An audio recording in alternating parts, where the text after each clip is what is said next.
likamwa esili nanu te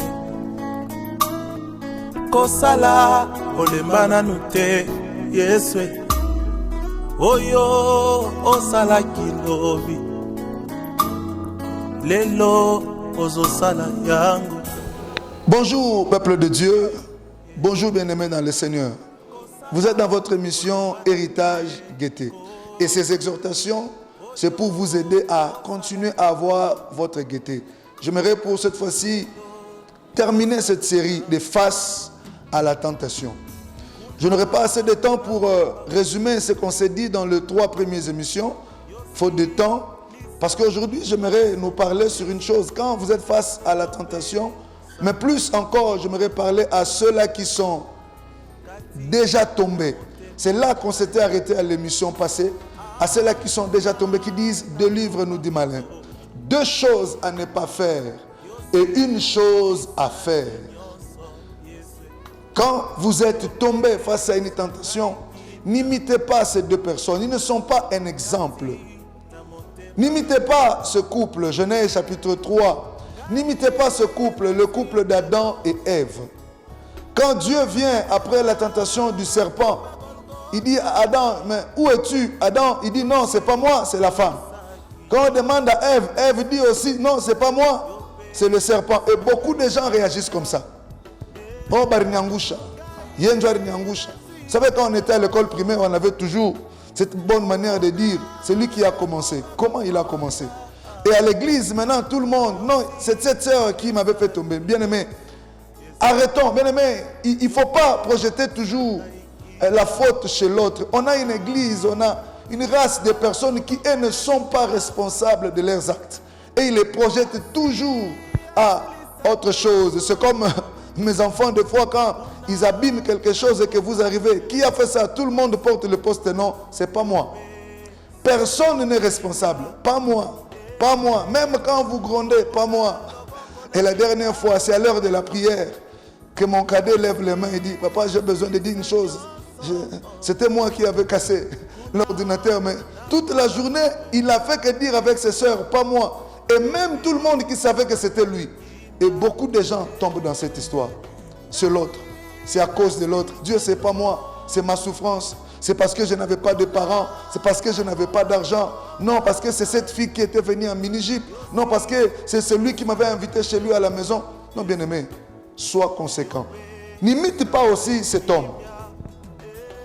Judas. Après qu'il ait trahi Jésus, Judas, au lieu de se repentir, Judas est allé se suicider. Là, c'est la pire des choses que les gens font. La culpabilité t'amènera à te suicider. Tu culpabilises, bien aimé, devant les hommes, ça peut paraître un si grand péché. Mais devant Dieu, le sang de Christ ne balance pas un grand ou un petit péché.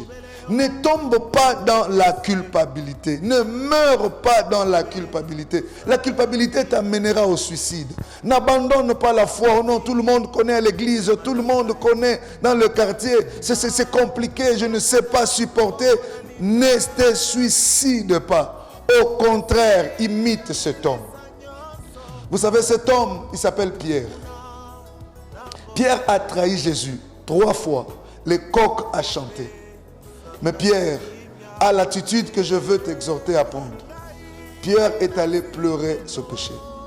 Mais quand vous tombez dans la tentation, aussi grand, je ne sais peut-être pas, on n'a pas assez de temps, mais regardez Pierre, l'ami de Jésus, 3 ans et demi. Regardez Pierre, celui sur qui Jésus-Christ a dit, sur toi je bâtirai mon église. Regardez Pierre, l'homme le plus courageux. Mais cette fois-là, il était tombé.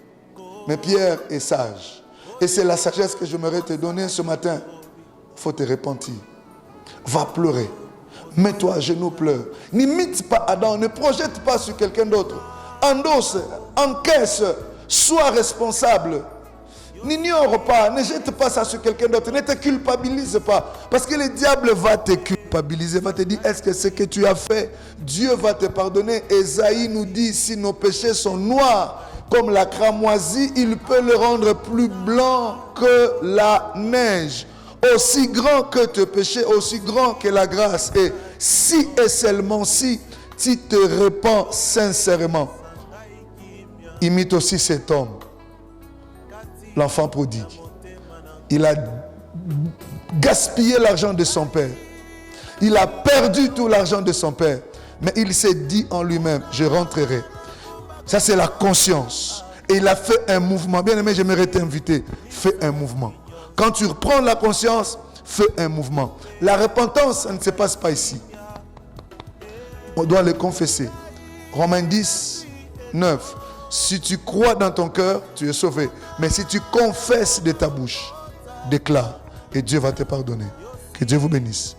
Amen. Pikamwa esili nanu te kosala olemba nanu te Yeswe oyo osalaki lobi lelo ozosala yango